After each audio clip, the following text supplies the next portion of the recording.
Olá, pessoal, bem-vindos a mais um programa China, Lições de um Projeto Nacional. Eu e Diego Pautasso somos parceiros desse projeto porque eu contribuo com meus conhecimentos sobre indústria e setores econômicos do Brasil e do mundo, e o Diego Pautasso contribui com um enorme conhecimento a respeito da realidade chinesa.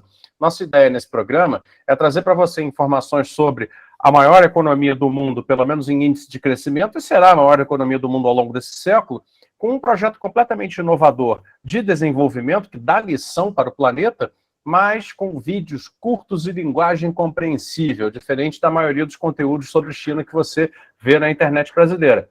A gente faz vídeos de 20 minutos aqui, você pode já ver vários aqui no meu canal, tem outros programas para você assistir se você não conhece ainda, e sempre tentando ser didático, concreto, pé no chão, e falar da economia real tal como ela é.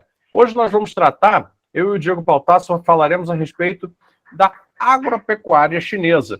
Muita gente acha que por ter se tornado uma potência em indústrias de mais sofisticação, indústrias sensíveis, e ter investido demais em pesquisas tecnológicas, que a China teria deixado de lado a sua agropecuária.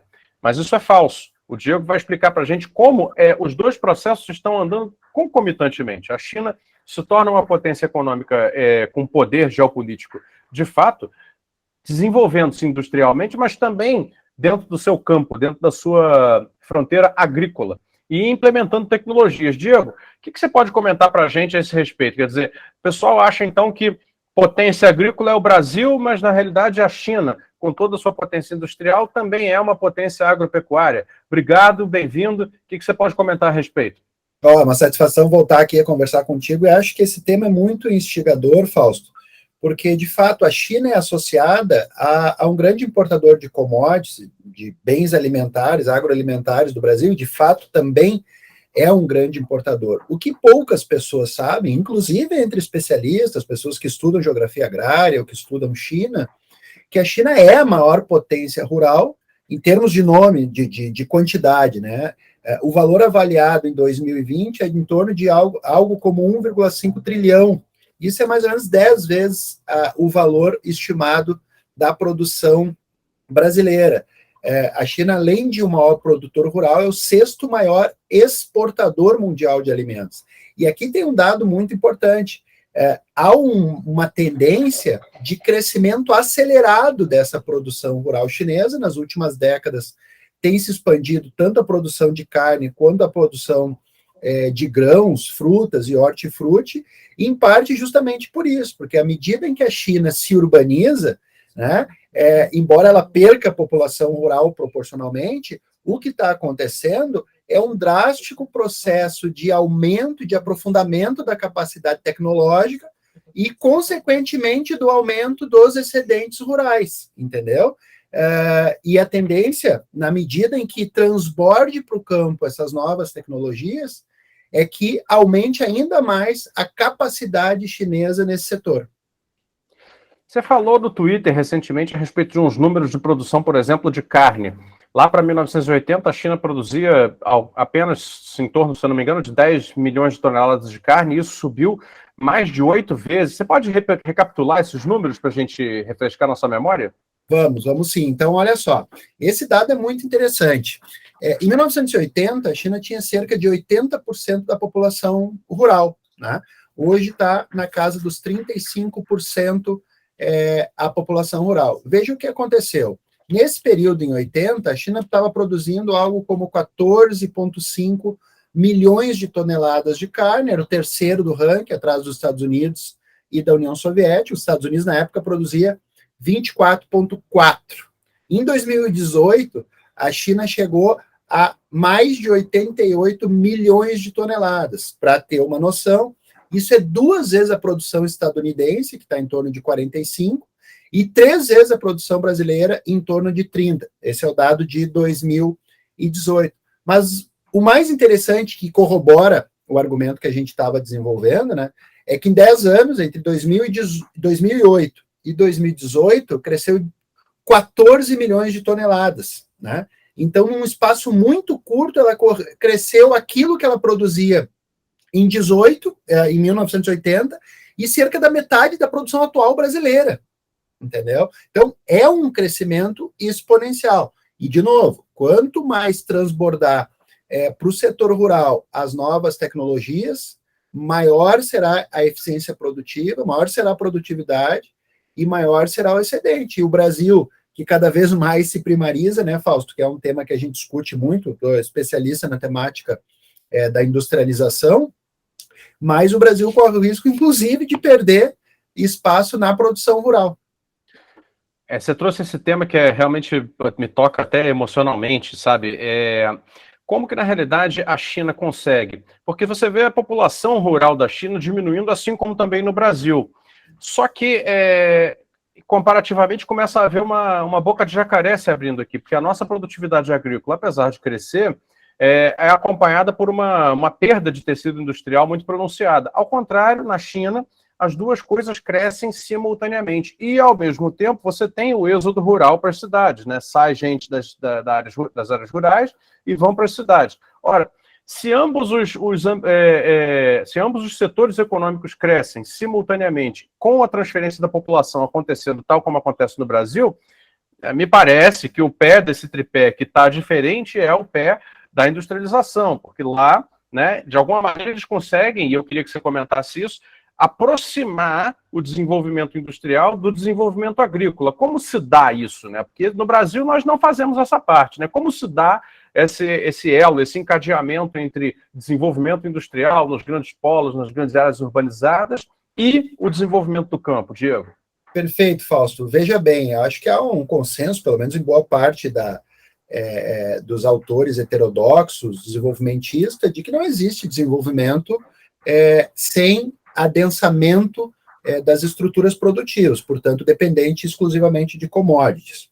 E no caso da China, o crescimento da produção rural está diretamente ligado a todo o resto da cadeia de valor, que vai desde aquilo que é pré-condição para o processo produtivo, ou seja, insumos, máquinas, sementes, fertilizantes e tudo mais, e também aquilo que fica após o processo de produção rural, que é o transporte, armazenamento, processamento e toda a agroindústria que produz alimentos processados e semiprocessados.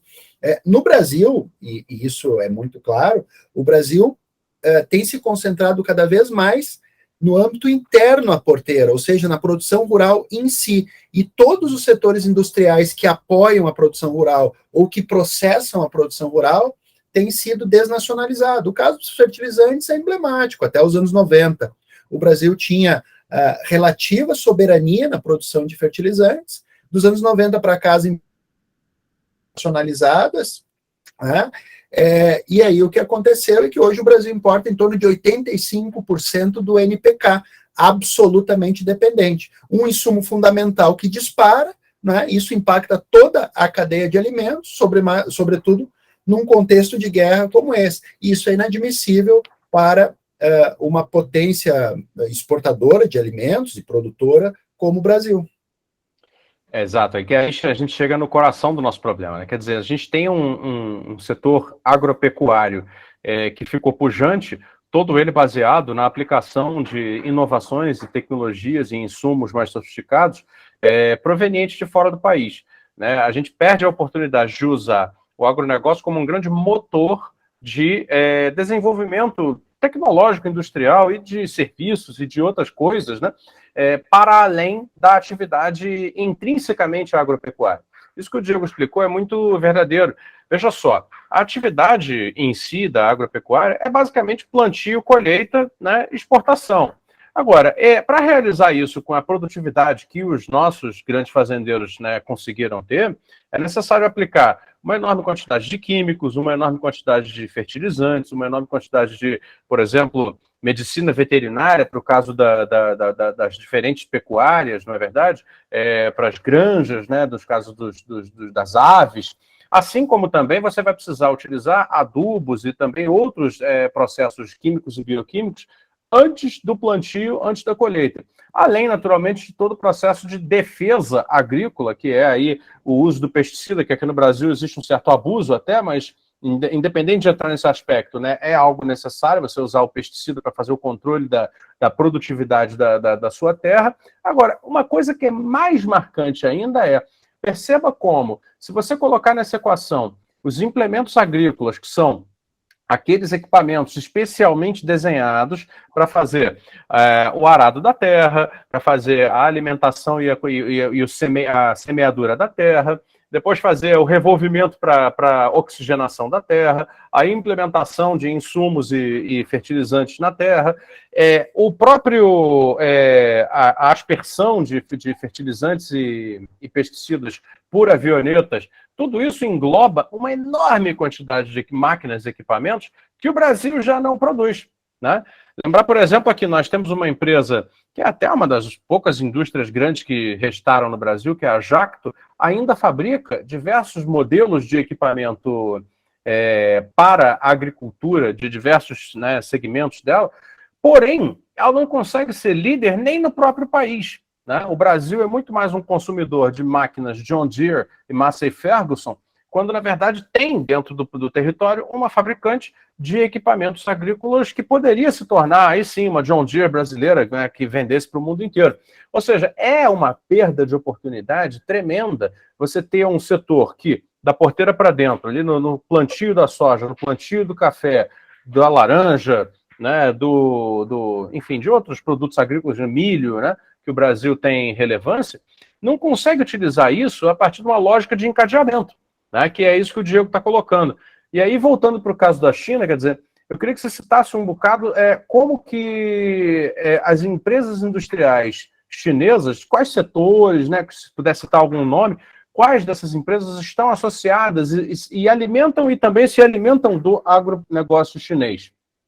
Perfeito, Fausto. Aqui, só lembrando ainda esse caso do Brasil, né? Nós temos expertise para ter indústria de tratores, a Stara de Não Me Toque, aqui é uma das empresas nacionais aqui do Rio Grande do Sul, né? Nós temos a Embrapa, nós temos inteligência, nós temos bons centros de agronomia, nós temos empresas grandes de proteína animal, né? A questão é que precisa, e aí o caso da China é emblemático, um projeto nacional que articule os elos da cadeia e que fomente a nacionalização e o desenvolvimento desses elos, né? Infelizmente, a gente está um pouco sujeito ao sabor do mercado, as grandes corporações vão se adonando desses elos de semente, fertilizante, agrotóxico, etc, etc, etc, e o Brasil vai ficando com o setor de menor valor agregado. E o valor agregado, a título de ilustração, eu inclusive usei ali no Twitter, né? Exportar café tem um valor agregado X, café em grão, bruto. Se a gente exportar cápsula de café, esse valor se multiplica por 40, né, o quilo. E se a arrecadação se multiplica por 100 por parte digamos assim, do aparelho de Estado brasileiro. Sem falar na quantidade e na qualidade dos empregos gerados em cada uma dessas cadeias de valor. Então, é um pouco disso que a gente está tratando, né, de exportar cápsula e não de exportar o grão bruto. No caso da China, então, o país está cuidando dos diversos elos, desde as trades que importam e exportam alimentos, empresas de processamento de proteína. Um dos fios que eu fiz ao longo da semana é sobre a aquicultura. A China é uma potência na produção de peixes, moluscos, crustáceos, em tanques, em lagoas, no oceano, em barragens. É uma coisa fenomenal. E isso inclui, de novo, uma grande quantidade de centros de pesquisa e de extensão rural, que a gente tem, inclusive, no Brasil, alguns muito bons, inclui indústrias, inclui políticas de produção do setor de trator e de implemento, e por aí vai. Então, nota-se no caso chinês, realmente um projeto nacional no qual se utiliza o agronegócio, a agricultura, tanto para produzir segurança alimentar, mas também para encadear setores industriais que estão diretamente relacionados ao campo, e aí sim tem um potencial de multiplicação de renda e de emprego muito grande.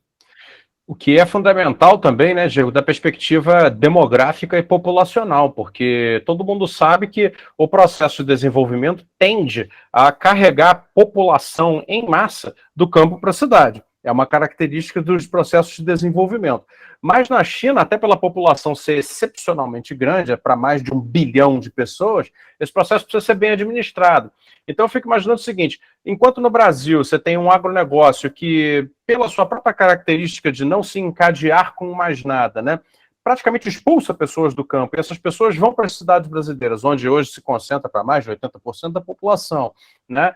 Disputar empregos de baixa produtividade, baixa remuneração em serviços, né, que não demandam educação nem tecnologia, como são aí as lanchonetes, as praças de alimentação de shopping, lojas de sapato, etc, etc.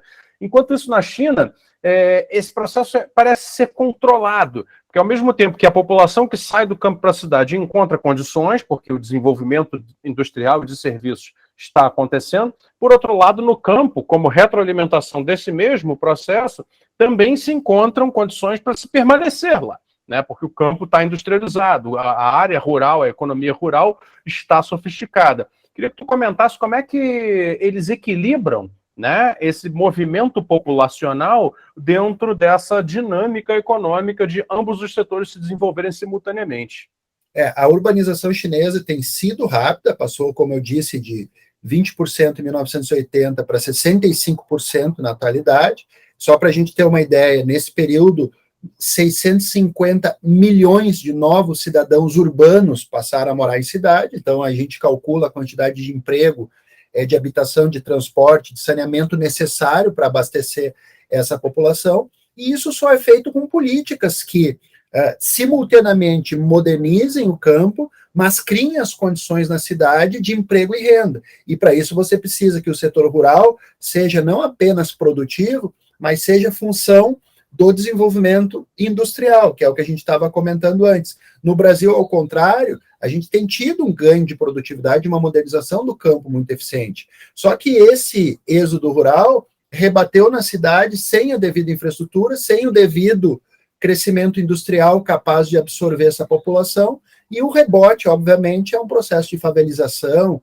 e de precarização das condições de vida nos espaços urbanos das nossas metrópoles, que é visível a olho nu, né? E é dramático, aliás, e repercute tanto do ponto de vista ambiental, como do ponto de vista da segurança pública, e por aí vai. E aí, de novo, né, Fausto, não há muita saída fora do desenvolvimento e da industrialização. Perfeito, quer dizer, isso que você está comentando, que bate fundo, né, no nosso coração, e eu penso assim, como que aquela velha dinâmica que a gente já comentou outras vezes aqui, como no programa que fizemos sobre ferrovias na China, né, ela é responsável, convido vocês a assistirem esse programa também, ela é responsável por amarrar esse elo e não deixar exatamente esse fio solto na sociedade, né? Porque esse é um preço muito alto a se pagar. Quando você desloca a população, como o Brasil deslocou, e não oferece as condições nem infraestruturais, nem de emprego, nem de renda, aí você realmente abandonou parte da sua sociedade. E é o que a China não faz exatamente através do fato de ter um projeto nacional que amarre essas coisas. Então, quando, por exemplo, se coloca o crescimento da infraestrutura ferroviária, né, que amarra todo o setor de produtos, sistemas, serviços, desenvolvimento tecnológico da ferrovia e do metroferroviário também, dentro do processo de construção de linhas, né, construção de metrô, construção de ferrovias, trens de alta velocidade, etc.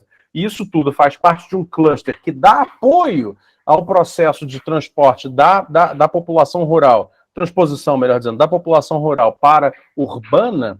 Aí você consegue criar círculos virtuosos na economia sem deixar os seus cidadãos abandonados num processo de êxodo rural que não tem sentido, porque você vai encontrar, né, só miséria na cidade, quando como é o caso do Brasil, né?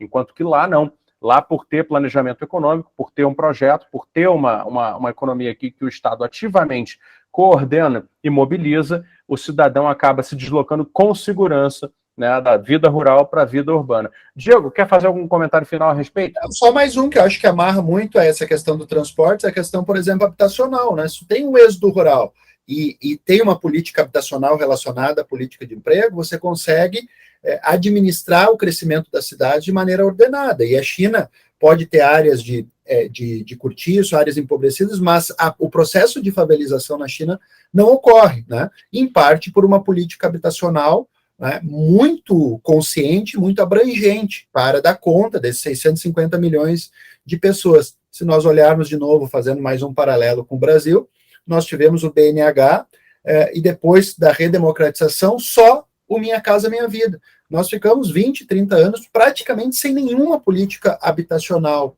de âmbito nacional, justamente num dos períodos em que houve uma grande mobilidade de população do campo para a cidade. Então, quer dizer, as coisas têm explicação, têm saída, e por isso é importante olhar as experiências mais bem-sucedidas para que o Brasil volte a rediscutir políticas estruturantes de transporte, de habitação, de encadeamento industrial relacionado ao setor rural e assim por diante. Muito bem. Pessoal, vamos ficando por aqui. Eu queria dizer uma coisa a respeito desse programa que a gente acabou de fazer. Seria um sonho que essa nossa curta participação aqui na internet fosse transmitida em escolas. Eu acho que a nossa discussão aqui ela está se enriquecendo programa após programa, e eu acho que o ambiente escolar, notadamente, lógico, para o ensino médio, é o lugar ideal para que se apresentem esse tipo de conteúdo. Então, se você é professor, se você é coordenador de escola, se você tem conhecidos ou familiares que trabalhem no ambiente escolar, faça um esforço de apresentar esse programa, porque, de fato, eu creio que isso que a gente está discutindo aqui, e que, infelizmente, não faz parte nem do currículo, e muito menos de aulas, né, da maioria dos estudantes brasileiros, poderia dar uma grande contribuição para a formação da nova geração de brasileiros. Pessoal, muito obrigado. Eu agradeço ao Diego mais uma vez por estar aqui comigo. E a gente volta na semana que vem com mais um China, lições de um projeto nacional. Até mais. Abraço a todos. Tchau.